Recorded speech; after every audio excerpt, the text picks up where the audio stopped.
त्याची नैतिक जबाबदारी स्वीकारून त्यांनी राजीनामा दिला होता.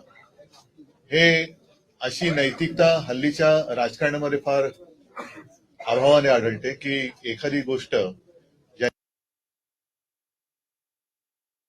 त्याच्यात आपण अपयशी ठरलोय किंवा त्याची नैतिक जबाबदारी स्वीकारून राजीनामा देणं हे हल्लीच्या राजकारणामध्ये दिसत नाही. पण ते शिवराजजींनी तेव्हा दाखवलं होतं की खातं माझ्याकडे आहे आणि तरी देखील मी जनतेचं रक्षण करू शकलो नाही किंवा आतंकवादी हल्ला झालेला आहे त्याची जबाबदारी घेऊन राजीनामा देतो. ही एक मोठी गोष्ट तेव्हा आपल्याला सगळ्यांना दिसली असेल. आणि म्हणून जेव्हा ते राजकारणात होते तेव्हा मी म्हटलं तसं काँग्रेस आणि शिवसेना हे एकमेकाच्या विरोधात लढत होते. पण ज्याच्याकडे ज्या काही चांगल्या गोष्टी असतात त्या आपण विधानसभा अध्यक्षांना विरोधी पक्षनेते पदाचं नावासहित भास्कररावांच्या नावासहित पत्र दिलं होतं. अजूनही त्याच्यावरती निर्णय झालेला नाही. साहजिकच आहे. त्याच्यानंतर विधान परिषदेचं विरोधी पक्षनेते पद रिकामं झालं. त्याही बद्दल विरोधी पक्षाकडनं पत्र गेलेलं आहे. काल आपण जे म्हणालात की मुख्यमंत्र्यांचं म्हणणं असे की हा अधिकार हा अध्यक्षांचा आहे, त्यानुसार आम्ही नियमानुसार अध्यक्षांकडे पण जाऊन ही विनंती केली आणि त्याचप्रमाणे माननीय सभापतींकडे सुद्धा जाऊन आम्ही विनंती केली की आता दोन्ही पद ही रिकामी आहेत, दोन्ही सभागृहाची ही पदं रिकामी आहेत. आपण दोघांनी एकत्रितपणे हा निर्णय या अधिवेशनाच्या आता उद्या परवाकडे शेवटचा दिवस आहे, आपण जाहीर करावा. मी तेच सांगतो, मला पूर्ण करण्याच्या आधीच तुमचा प्रश्न. साहजिकच आहे. दोघांनी सांगितले की आम्ही जरूर त्याचा आमच्या मनामध्ये तो विचार चालू आहे. आम्ही लवकरात लवकर तो निर्णय घेऊ. आता हे गेल्या अधिवेशनाच्या वेळेला सुद्धा लवकरात लवकर हा शब्दप्रयोग झाला होता. आता किती लवकर तो निर्णय होतोय हे आपल्याला कळेल. कारण आमची तर विनंती किंवा आग्रह असा आहे की हे अधिवेशन संपण्यापूर्वी दोन्ही सभागृहाला विरोधी पक्षनेते लाभावेत की जेणेकरून विरोधाला विरोध करण्यासाठी नको ते तर आम्ही आजही करतो, विरोधाला विरोध नाही, पण जनतेचे प्रश्न एक त्यांचा आवाज उठवणं हे आमचंही कर्तव्य आहे. आणि जे कोणी या सभागृहात जनतेकडनं आपले प्रतिनिधी लोकप्रतिनिधी म्हणून येतात त्यांचं सगळ्यांचं ते कर्तव्य असतं. विरोधी पक्ष नेत्याला एक दर्जा असतो, एक मान असतो. तो प्रशासकीय अधिकाऱ्यांशी नीट एका अधिकारामध्ये बोलू शकतो, काही माहिती घेऊ शकतो आणि त्यानुसार सभागृहामध्ये आपल्या प्रश्नाची मांडणी तो व्यवस्थितपणाने करू शकतो. आणि म्हणून लोकशाही जिवंत ठेवण्यासाठी या दोन्ही सभागृहात विरोधी पक्ष नेतेपद हे असणं म्हणजे पद आहे, पण त्या पदावरती माणसं नाहीयेत, तर ती नेमणूक लवकरात लवकर व्हावी अशी आमची आग्रहाची मागणी आहे. नाही, आता त्या सगळ्या गोष्टी ते बघतील आणि त्या दोघांनी इच्छा व्यक्त केली की आम्ही हा निर्णय लवकरात लवकर घ्यायचा आमच्या मनात आहे. सगळ्या बाबी आम्ही तपासतो. म्हटलं बघा, पण काही गोष्टी नियमाच्या आडकाठीत म्हणाल तर मी पुन्हा एकदा उपमुख्यमंत्री पदाचा विषय त्यांच्याही कानावर घातलेला आहे की उपमुख्यमंत्री पद हे कोणत्याही संविधानात्मक पदापैकी एक पद नाहीच आहे. त्याच्यामुळे जर समजा याला नियमाची आडकाठी असेल तर उपमुख्यमंत्री पद हे जी बिरुदावली लावली जाते, बिरुद लावलं जातं आणि नको ती लोक ते मिरवतात, ते ताबडतोब रद्द झालं पाहिजे. पण त्याही वेळेला विरोधी पक्ष नेते होतेच. माझं म्हणणं काय असेल, संविधानाची आडकाठी किंवा नियम असेल तर नियम सगळीकडे सारखा असला पाहिजे. तो केवळ विरोधी पक्ष नेत्याला त्या मोजमाप पट्टी लावणार असाल तर उपमुख्यमंत्र्याला लावली पाहिजे आणि ती मोडून जर उपमुख्यमंत्री करणार असाल तर मग विरोधी पक्ष नेता पण पद पण केलं पाहिजे.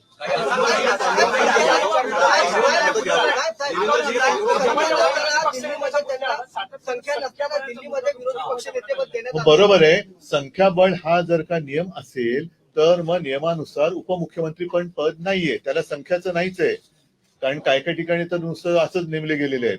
त्याच्यामुळे आणि एक नाही, दोन उपमुख्यमंत्री अशी, म्हणजे मग तुम्ही उद्या 40 उपमुख्यमंत्री करा तर उपमुख्यमंत्री संज्ञाच चुकीची आहे, ती कायद्यातच बसत नाहीये.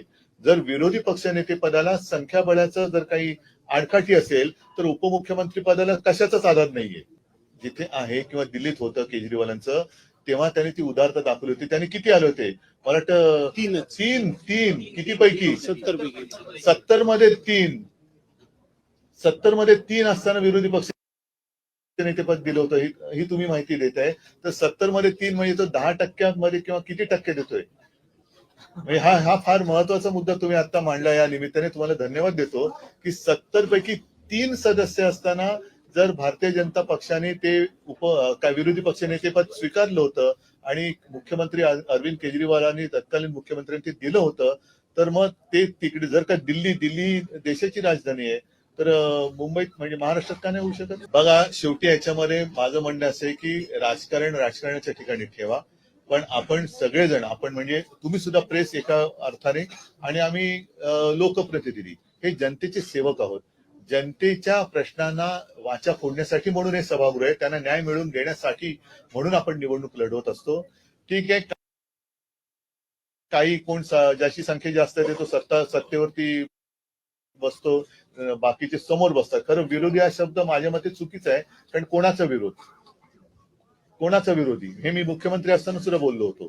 तरी आता ती संज्ञा आहे, जसं ओला दुष्काळी संज्ञा नाही असं मुख्यमंत्री म्हणतात, पण विरोधी पक्षनेता ही संज्ञा असल्यामुळे विरोधी पक्षनेतेपद हे दोन्ही सभागृहामध्ये त्यांनी जाहीर केलं पाहिजे. नाही, आता जसं काही जण असं म्हणतात मी काय भाषण करायचंय तुम्ही नाही सुचवायचं, तसं विरोधी पक्षनेते पदाचं नाव कोणी द्यायचं हे सत्ताधारी नाही ठरवणार. हा मुहूर्त कुठून काढला त्यांनी? ज्या वेळेला एखादा घाव बसतो तेव्हाच त्याचं औषध उपचार करण्याची गरज असते. मी कालही या विषयावरती बोललेलो आहे की शेतकरी कधी नव्हे एवढ्या मोठ्या संकटात सापडलेला आहे आणि त्याला तात्काळ मदत करणं. आज सुद्धा कर्जाचं पुनर्गठन हा शब्द फार वाईट आहे. पुनर्गठन म्हणजे त्याचं कर्ज तर माफ होत नाही, पण व्याजावरती व्याज चढत जाते. त्याच्या डोक्यावरची टांगती तलवार तशीच आहे. बँकांकडनं कर्ज वसुलीचा तगारा हा लावला जातोच आहे. पुनर्गठन केलं तर काही काळासाठी तो कदाचित थांबेल, पण आता शेतकरी परत नाईलाज म्हणून कामाला लागलाय. त्याला शेवटी मदत करायची असेल तर तात्काळ मदत दिली पाहिजे. मी मुख्यमंत्री होतो तेव्हा कालही सांगितलं, आजही सांगतो आणि शेतकऱ्याला जाऊन विचारा, मी कोणतेही तसं संकट आलेलं नव्हतं आणि कोणी मागितली नसताना देखील कोणाची चौकशी, केवायसी पीवायसी काही नाटकं न करता एक कर्तव्य म्हणून मी शेतकऱ्यांचं 2 लाखापर्यंत पीक कर्ज मी त्यातनं मुक्त केलं होतं. नाही, त्यांच्या बोलण्यावरती काही विश्वास ठेवू नका. ते काय बोलतात त्यांना सुद्धा कळत नाही. सकाळी बोललेलं संध्याकाळी लक्षात नाही, संध्याकाळी बोललेलं सकाळी लक्षात नाही. त्याच्यामुळे ते सोडून द्या. एक महत्वाचा मुद्दा हा काल सुद्धा मी उपस्थित केला होता आणि आज सुद्धा करतोय की नागपूर ही आपल्या राज्याची उपराजधानी आहे आणि नागपूरमध्ये अधिवेशन हे विदर्भाच्या व्यथांसाठी, विदर्भाच्या प्रश्नांसाठी घ्यावं असा एक प्रघात आहे. आता या सगळ्या काळामध्ये विदर्भाच्या विषयावरती किती काळ चर्चा झाली आजपर्यंत? जर का आपण बघितलं या सभागृहात जे कामकाज झालं, सरकारकडनं महापालिका निवडणुका लक्षात घेऊन घोषणा केल्या गेल्या, मुंबईसाठी घोषणा केल्या गेल्या, सगळ्या त्या करायला पाहिजे, त्याच्याबद्दल काही प्रश्नच नाहीये. पण विदर्भासाठी काय केले या प्रश्नाचं उत्तर मुख्यमंत्री आणि 2 म्हणजे त्यांचे सहकारी आहेत, अर्थमंत्री आणि नगरविकास, त्या 2 मंत्र्यांनी त्याची उत्तरं द्यायला पाहिजे, कारण तेच त्यांच्या पक्षाचे नेते आहेत. त्याच्यामुळे विदर्भाच्या व्यथांना, विदर्भाचे जे काही प्रश्न आहेत, विदर्भासाठी तुम्ही या अधिवेशनात विदर्भाला काय दिलं, त्याच्यापेक्षा त्यांनी विदर्भाच्या वेगळ्या विदर्भाची मागणी ही पूर्ण होऊ शकत नाही, कारण विदर्भ हा महाराष्ट्राचा आहे, महाराष्ट्र हा विदर्भाचा आहे. संपूर्ण महाराष्ट्राचे मुख्यमंत्री हे विदर्भातले आहेत.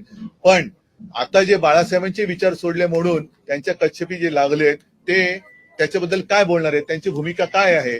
आणि सरकारने आता जाहीर केलं पाहिजे की तुम्ही महाराष्ट्र अखंड ठेवू इच्छिताय की महाराष्ट्राचे तुकडे पाडू इच्छिताय, कारण हा महाराष्ट्राच्या मुळावरती आघात करण्याचा विषय आहे आणि जो कोणी महाराष्ट्र तोडायचा प्रयत्न करेल तो महाराष्ट्राचा नाही. मी तर म्हणेन की त्यांनी आतापर्यंतच्या अधिवेशनामध्ये विदर्भासाठी काय प्रश्न मांडले हे विदर्भाची मागणी करणाऱ्यांनी मागावी. आम्हाला आपण मुंबईत बोललो ना, आता विदर्भावरती बोलतोय तर नागपूरमध्ये विदर्भावरती आपण बोलूया. आणि माझं म्हणणं असं आहे की तुम्हाला पत्रकारांसुद्धा मी माझी विनंती आहे नम्रपणाने, जे मंत्री तुमच्या समोर काही बाईट द्यायला येतील त्यांना विदर्भाचे प्रश्न विचारा, कारण जे सत्ताधारी पक्षातले आहेत त्यांना, कारण आम्ही तर आवाज उठवायचं काम करतो. आज आवाज उठवण्यासाठी एक प्रभावी शस्त्र असतं विरोधी पक्ष नेता, ते सुद्धा आमच्याकडे नाहीये, तरी सुद्धा आम्ही बोलतो आहोत. मात्र सत्ताधारी पक्ष एकामागोमाग एक येणाऱ्या निवडणुकांमध्ये एवढे आता बिझी झालेत की त्यांना आता उद्याचं अधिवेशन संपल्यानंतर त्यांची हेलिकॉप्टर बुक झालेली आहेत, त्यांच्या बॅगेमध्ये आता आनंदाचा शिदा भरलेला आहे. तो आनंदाचा शिदा म्हणजे मी फिरताना माझ्या बॅगा तपासल्या गेल्या, पण यांच्या बॅगामधल्या शिदा तपासला का नाही जात? बघा, महायुती ही गेल्या वेळेला एकत्र होती. मात्र त्यांनी एकमेकाच्या लोकांवरती धाडी टाकून पैसे पकडून दिलेले आहेत. त्याच्यामुळे ते एकत्रित राहणं म्हणजे काय हा प्रश्न त्यांना पहिला विचारा. पहिले हे बांगलादेशी महाराष्ट्रापर्यंत पोहोचायला सीमा कोणाच्या हातात आहेत? केंद्राच्या हातात आहेत. केंद्रीय गृहमंत्री कोणाचे आहेत? ते इतर पक्ष फोडाफोडीच्या नादात तिकडे चाणक्यगिरी दाखवण्यापेक्षा तिकडे त्यांनी शौर्य दाखवावं.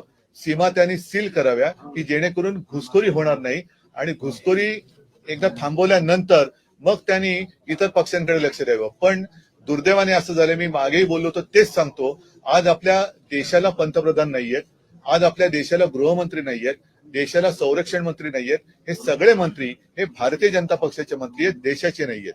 कारण त्यांना देशापेक्षा त्यांच्या पक्षाबद्दल जास्त आस्था आणि प्रेम आहे. ते देशाचं रक्षण करण्यापेक्षा भारतीय जनता पक्ष आणि भारतीय जनता पक्षात येणाऱ्या भ्रष्टाचारांचं रक्षण करण्यात जास्त गुंतले. हा, काल तुम्ही एक जो मला प्रश्न विचारला होता की मुख्यमंत्री निधीमध्ये ती माहितीच्या अधिकारात कोणाला ते मिळालेल की किती 1 अब्ज आहे. नाही 106 कोटी. 106 कोटी. 1 अब्ज नाही हो, 1 अब्ज म्हणजे आता 106 कोटी जमा झाले आणि खर्च किती झाला? 75,000. म्हणजे ही एवढी केविलवाणी यांची दानत हे महाराष्ट्राला काय नाही देणार.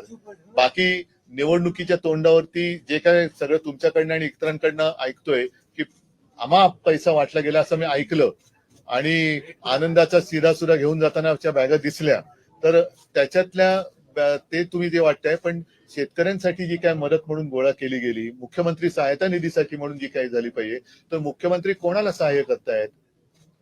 कोण आहे ते सगळे जे त्यातले जे सगळे लाभार्थी कोण आहेत हे सुद्धा बघायला पाहिजे. आणि 106 कोटी मधले फक्त तुम्ही 75,000 रुपये वाटताय. ही सगळी थट्टा चाललेली आहे आणि यांना नुसती सत्ता उपभोगायची आहे. जनतेचं कल्याण यांच्याकडनं होईल असं मला काय वाटतं.